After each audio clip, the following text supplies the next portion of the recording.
Welcome aboard the Boat Buyers Secret Weapon podcast, where we're dedicated to helping first-time and experienced boat buyers find the right boat at the best price so they have years and years of boating fun, because life truly is better on a boat.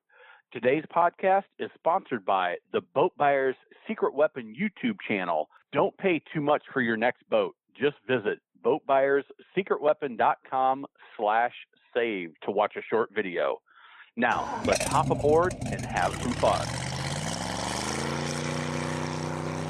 Welcome to the Boat Buyers Secret Weapon video series. I am your host, Captain Matt, and today we're going to talk about center consoles. We're going to compare various center consoles that are available in the market today. So we're going to start with the 60 plus brands of center consoles. It's a very segmented marketplace depending on where you do your boating, what type of fishing you're involved in, what kind of water you're in is going to impact some of the brands that you're going to look at, the types of boats you're going to look at. We're going to talk about value, mid-level, and luxury brands. We're going to talk about choices you need to make on center consoles, and then important quality factors as you're looking at various areas of the boat. So, of course, we're brought to you by the Boat Buyers Secret Weapon Toolkit. You can watch all of our videos. We're getting hundreds of thousands of views on the Boat Buyers Secret Weapon channel. You can get the toolkit at boatbuyerssecretweapon.com/toolkit. It's a great tool for going through the buying process. If you're a brand new buyer, if you're looking to trade up to the next boat, there's a ton of great stuff. So let's look at all of the different brands that are out there. Now, this is from Discover Boating. These are just the brands that are registered with the National Marine Manufacturer Association. It doesn't account for all of the brands that are local and regional brands that may not be in here, but there are, I think, 62 or 63 that were on this list, and there is a whole bunch of them. Okay, so what we're going to do is we're going to talk about which brands would equate to value, which ones are in that sort of a mid-level, and then I separate this into luxury and quality. So they're kind of synonymous, but there are some boats that are extremely well built that aren't built to a luxury standard, but they're some of the best built boats on the marketplace. They're built for durability. They're built for ride. On the luxury end, it's more of the appointments, and I think fancy when I think luxury. So let's look at the four big choices you have when buying a center console. The first one is, are you going to fish it? Or is it going to be your family boat? We're going to be cruising with the family, doing some water sports, going to restaurants, going to the sandbar, to the island. Or are you going to do both? That's one of the first things you need to think about, is how you're going to use the boat. Next is, and partly will be determined by how you're going to use it, do you want a T-top or do you want a bimini or no top at all? Next is going to be the layout and the quality. So if you know you're going to fish, you want to make sure that you know what type of waters you're going to fish, what species you're going to fish for, and that's going to help you with the layout. And then you're going to think about, okay, what's my budget and what is my personal standard for quality? Do I need to have the best quality on the market, or am I willing to have kind of that mid-level, or is the level of quality, I want a good solid boat, but I want to save money and I want that value model. So that's a decision that you'll need to make. And then finally, the horsepower and the performance. Some of that will be dictated by the size of the boat, but are you a speed demon, or do you want just a boat that's going to perform well and safe for your family? So this is in no particular order, is the luxury and quality. Yeah, Boston Whaler, Grady White, they've been in the industry forever. Creval, Blackfin, Pursuit, Regulator, Edgewater. And again, we talked about there are so many different brands, and they are so segmented into the specific type of boats. A Creval is completely different than, let's say, a Pursuit. Some of the Grady Whites are going to be completely different than the regulators. So it really depends on the type of boat, but this is just to kind of give you my take on where they fall. In that mid-tier, Scout boats, Key West, Sea Hunt, Skeeter, Pathfinder, Robalo, Tidewater. In that value category, Sea Pro, Mako, Sportsman, which is kind of in that mid to value range, Carolina Skiff, Sailfish, Twin V, and Sea Fox are, hey, you're going to get a lot of size for your money, but in order to hit that level of price, they've had to drop some of the construction durability down. It may not be as stout of a boat. They may not use as strong of hardware. They may not use the top of the line build practices to build that boat. And yet, for your needs, it may be perfectly safe, it may be perfectly acceptable, and you can have that boat for 15 years if you take care of it, and you're going to have a great time. Here's the good thing, and we'll talk about this in just a moment, is they're all going to use similar motors, which makes up, in some cases, a third to half of the value of the boat, depending on the motors that you're putting on them. So I would love to hear your take on brands that you've owned. So how would you rank a brand? And I would prefer it if you've owned. I don't want your opinion about what you think, but if it's a brand that you own, put the year, the make, and the model, and then kind of your opinion, your experience, and how you would rank it. I would love to see that in the comments down below so that we can share some real-world experience with folks that are out there. So what are some things to look for? Is it that top quality? Is it sort of that mid-level, or is it the value model? And what are some decisions that you need to make when you're looking at a center console? Well, the first one goes to how you're going to use the boat, and that's the dead rise of the boat. So that dead rise is the angle of the bottom of the boat. So it can have a very steep dead rise, or it can have a very shallow dead rise. And here's the point, is the dead rise that's very sharp is going to be great for offshore, running in rough chop. It's going to slice through the water, and it's going to give you a smoother ride. The flat bottom boat is going to give you a much rougher, harder ride, and yet it's going to be better in shallower waters, and it's going to be a more stable platform for fishing. It's not going to be as tippy. If you think of that V that knifes through the water, when you're sitting fishing, it's going to, if a wave comes or if you're rocking the boat, it's going to be a lot more tippy as it adjusts on that V, that dead rise. Now, the dead rise is going to vary from the bow to that midship to the transom, and so there's going to be a different dead rise. Typically, when you see the dead rise in a brochure or on a website, it's going to be the transom dead rise that they're reporting to you. But there's also different angles as they adjust that hull design based on the performance characteristics they're trying to get out of that boat. The other thing when it comes to the bottom of the boat is how do they design, and are they using lifting strakes? It's those little kind of stair-step looking things on that top right picture. That's going to give you different handling characteristics where you get up on plane faster. It's going to hold tighter in the turns. It kind of gives a little stability to the performance of the boat. So you want to look at all those things based on how you're going to boat and what's important to you. Do you want aggressive dead rise, or do you want that flat bottom? Do you want the heavy duty lifting strakes, or are you going to be doing a lot of performance? And talk to the manufacturers, or talk to the dealers about why do the manufacturers do it this particular way, and how is it going to impact me based on how I'm going to use the boat.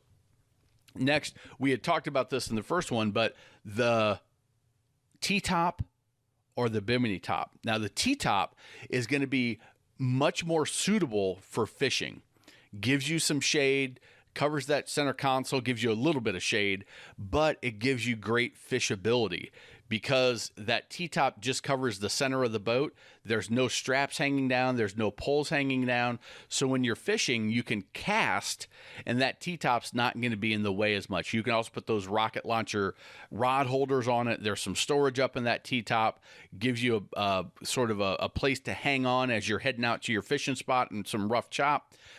Those T-tops are really great suited for fishing if you're going to do any fishing at all. The Bimini top is going to give you more shade, and you can pull it off completely if you want to run it without that top. So that's a big decision. It's really difficult to add a T-top and do it right because when you mount that T-top, they're actually can bolt it when they're doing it early in the process, and they can do it so that they can backplate it and make it much sturdier. Okay, so that's a decision that's best made early in the process before you buy the boat than doing an add-on. Okay, now the next thing you want to look at, which is going to determine value to quality, are the live wells and the water system that's on the boat, whether it's a raw water washdown, a bait well, a live well pump, freshwater washdown, whatever the case may be. Here is why. Because the pump system can be very complicated, and it's also portions of it are under the deck of the boat, so very difficult to get to, can be difficult to maintain as you're opening compartments and going through little hatches and service ports to get access to some of the pumps and some of the plumbing. The better quality builders do a better job in sort of the plumbing and have fewer, I'll call them mistakes or errors in the build process, because these boats are very much handmade. They're handcrafted, and that can lead, maybe a hose clamp doesn't get tightened down as much. Maybe something gets cut and it's cut a little bit short and they still use that piece. So there's things that can happen that cause problems. So one of the things that I'm going to encourage if you buy a new boat is to make sure that you test all of the pumps, turn all of the valves on and off so that you know exactly, one, how the system works. So when you're out on the water, you know how to use it properly. When you're winterizing and putting away for the season, you know how to work it properly. And two, so you know that there's not a leak in some of the plumbing where the water's coming in, and instead of pumping it to the right area, maybe the boat's taking on water, or maybe the valves are messed up and the water's pumping to the wrong device that you're looking for. So those pumps can be, although all you see is the spray nozzle, or all you see is the aerator in the live well, there's a complicated pumping system, and this is just one of the ways that they do a pumping system. There are several others that manufacturers use. The next is storage and compartments. So when you're looking at compartments, yes, the usability of the storage is key, but what about the little details? What type of hardware do they use on the latches? Are they using a rubber seal around the hatches to keep it waterproof? Do they have a little drainage track and drainage so it drains to the proper place in the proper way? And are they done in a way that they're going to work well?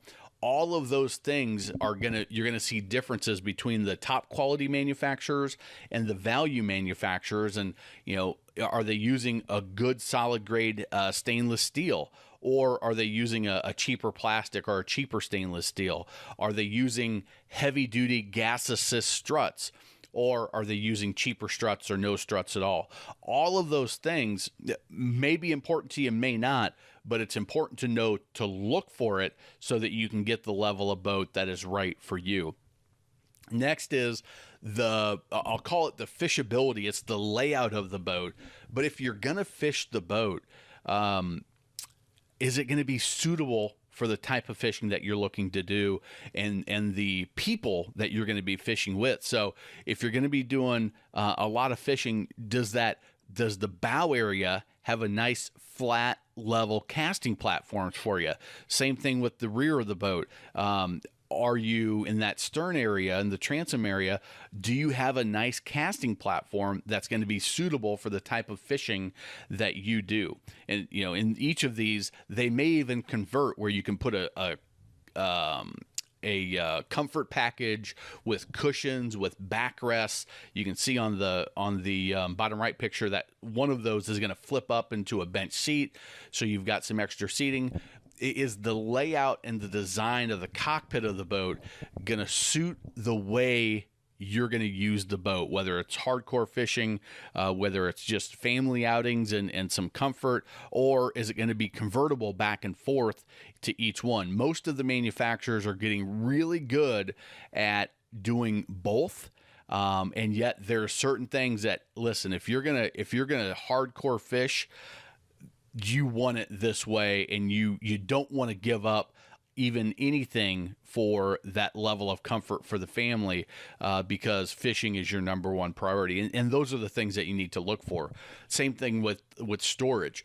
Do you have good rod storage? Not just a place to put your rod, but is it going to be long enough? Is it easily accessible? Is it going to fit your gear, the type of fishing that you do? All of those things are important. Next is the helm and the electronics. Are you somebody that wants the electronics installed at the factory, and which is typically going to mean that the manufacturer is going to choose the brand of electronics? Or are you happier getting a boat that has blank electronics, and then you can mount exactly what you want, where you want, and how you want it after you buy the boat? There's no right or wrong. It just matters what's important to you, but it's something to think about, because most manufacturers will have a relationship with the electronics company, the stereo company, and there's one, maybe two different options that they offer, and you've got to select that. Where other dealers and manufacturers will say, listen, we're going to leave it blank. We're not going to put any electronics on the boat, and that way you can equip it exactly how you want. And it's important for you to choose the one that's right for you. And then finally, we've got the power. What power are you going to get? Not just horsepower, but also what engine are you going to be happiest with? I did a whole video where we go through each of the outboards. We put Tohatsu in there as well. The only thing I'll say is, as I record this in 2020, Evinrude has stopped the manufacturing of their E-Tech engines. I'm going to encourage you to stay away from the Evinrudes, because one, the resale value is going to drop considerably. Two, you don't know what the serviceability and the parts availability will be in the future, and I think it's just too risky based on the experience that you've seen as other players in the marine industry have closed down a brand. It just makes it very difficult going forward.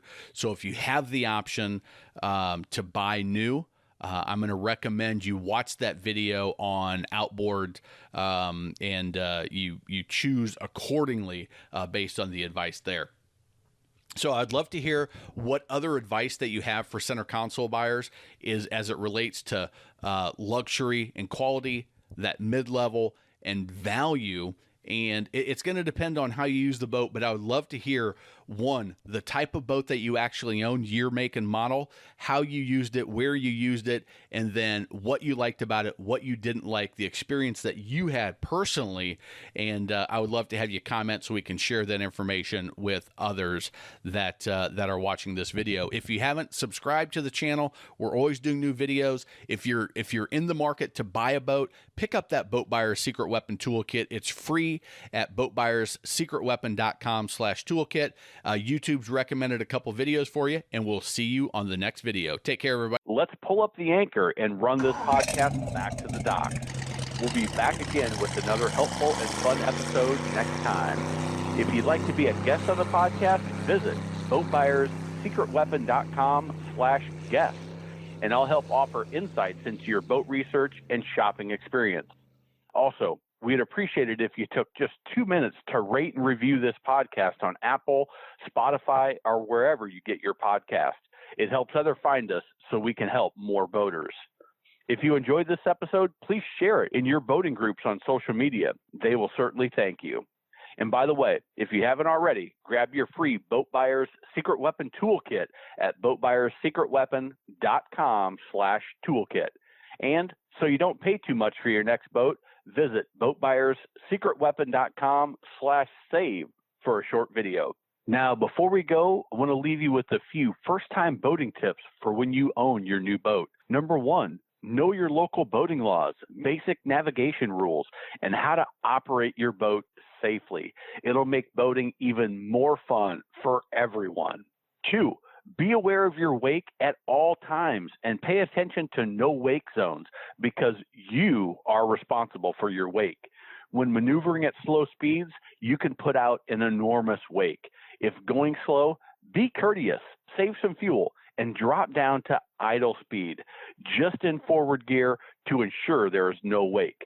This could save you an expensive ticket and will keep you from being that guy on your waterway. Number three, boats do not have headlights. They have docking lights, specifically made for seeing in tight quarters and docking. Do not turn your docking lights on while cruising down the water. It can blind other boaters and is very dangerous and, again, could save you an expensive ticket. Number four, follow the maintenance schedule for your boat. Change the oil, impeller, gear lube, winterize if you need to winterize in your area. Inspect your trailer tires, bearings, and grease the hubs if you're a trailer boater to ensure you don't experience expensive and unnecessary repairs that will impact your boating time. Number five, always double check your plug is in, your battery is charged, and the fuel is full before heading out for a day on the water. It could just save your boating day. And if you're a trailer boater, I've got a few extra tips. Number one, at the boat ramp, prepare your boat, your gear, and your guests in the staging area. Then, when you're ready, back down the ramp, unload the boat, head to the parking lot, and right back down to your boat to be fast and courteous to your fellow boaters and don't tie up that ramp unnecessarily. Next, use transom tie-down straps when trailing your boat. Very bad things can happen if you don't, and they do happen. Three, check everything in the boat is secure before heading down the road. Seat cushions, gear, keys, towels, even tubes and lily pads can get blown out when pulling your boat down the highway or interstate. And most important, have fun. Enjoy your boat and get on the water as much as possible because life truly is better on a boat. Until next time, this is your friend in boating, Captain Matt.